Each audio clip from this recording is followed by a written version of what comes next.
Thank you. I want to thank the chairman and ranking member for this important hearing.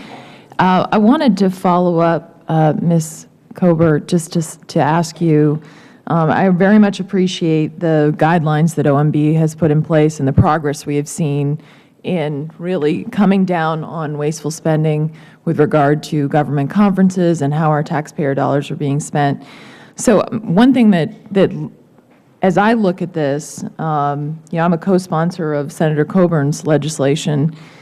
How do we ensure that we have a permanent change in this culture of responsibility? Because as I look at it, it took us a while to get here, and we haven't, in looking back at 2012, that's relatively recent, and then we can have a change of administration where the emphasis wouldn't be there, or a change in your agency, and that happens quite frequently.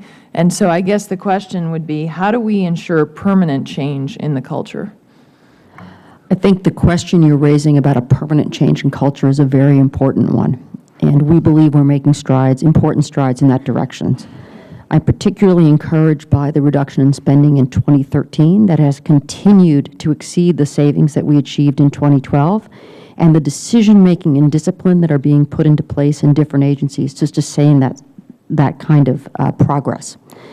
I think the other elements that are helping us is the requirements that have been put in place around transparency, so that spending, particularly on large conferences, is visible and needs to be justified and visible to the American public. I think as agencies have tried to implement the guidance, they've also been putting in place new tools and processes for approvals and decision-making and scrutiny that I think will be sustained, just as the executive order will remain in place unless someone makes an explicit action to rescind it. One of the things that I think, obviously what brought us to this position where the guidelines were issued, there were a number of Treasury IG reports that were appalling. We've all seen, the attention brought to some of the really outrageous events. Foremost, of course, we saw with some of the events in the hot tub and all those issues. But so one thing I worry about is that if this is just in guidelines and we don't do something permanent in terms of legislation, that this goes on the back burner again, and the things that you're trying to accomplish just become, okay, we've done it because everyone's paying attention to it right this moment, but there's no permanent shift there. So I understand what you're saying, but how do we make sure that this doesn't go on the back burner again on behalf of ensuring that when travel is done, it's done obviously that people are enhancing their productivity on behalf of the American taxpayer? From the administration's perspective, we are completely committed to continuing the discipline that we've put in place and that we need to continue to reinforce and, in fact, extend. We think transparency helps us there. In the continuing resolution, for example, there's also ongoing reporting to the IGs, and we are anxious to continue cooperating and working with the IG community in their important oversight role in this area to continue to apply the scrutiny that we need for these kinds of events. So I think the changes in processes, the transparency, collaboration with the IG community are all parts of ensuring that the progress we've made is sustained. I certainly appreciate the OMB guidelines. Do you think they're sufficient? We've seen significant reductions in spend. We're pleased to see that.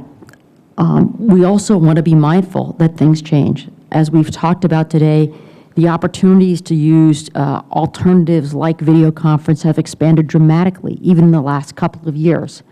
As those capabilities continue to expand, we think it's important to revisit the guidance and make sure that is in fact putting sufficient pressure on agency behavior, but also not so much pressure that it prevents them from doing mission-critical things that do involve physical movement, physical co-location.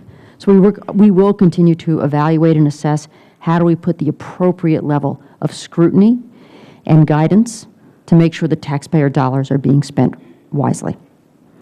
So this is something that obviously requires constant reevaluation.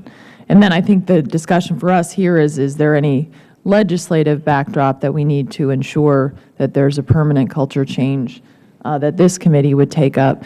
And then I think another important question is, how do we measure the value of conferences? In other words, the value that an employee is receiving, and also the value that, of course, within their role within the government makes them more productive on behalf of the taxpayer. The issue about measuring the benefits of conferences is an important one, and one where we can continue to have greater discipline. If we send individuals to a scientific conference, what new ideas do they bring back? If we send individuals to in-person training, how do we judge the effectiveness of that training versus doing it online? So I think there are ways we can and need to continue to enhance measurement. If we send individuals to a conference to have outreach to the public, how do we make sure those messages are getting through? I think we can continue to work on being more disciplined about having the right kind of metrics for the different kinds of conferences and reasons that we're bringing together. And we're anxious to work with this committee and others on finding good ways to measure that. Can you give me a sense of how much that's happening now? In other words, when there's a decision to have a conference, here's our goals up front, what we hope people to accomplish. How much follow-up is afterwards done in terms of what did you receive of value? How is that translated toward, making your agency in a better, stronger, more productive position? I don't have a sense of how much that actually happens. Because of the restrictions that have been put on dollars, we see agencies starting to put those procedures into place in terms of starting at the beginning to justify the conference. Why are they having it? Who should attend? How do they think about sharing the information that comes back?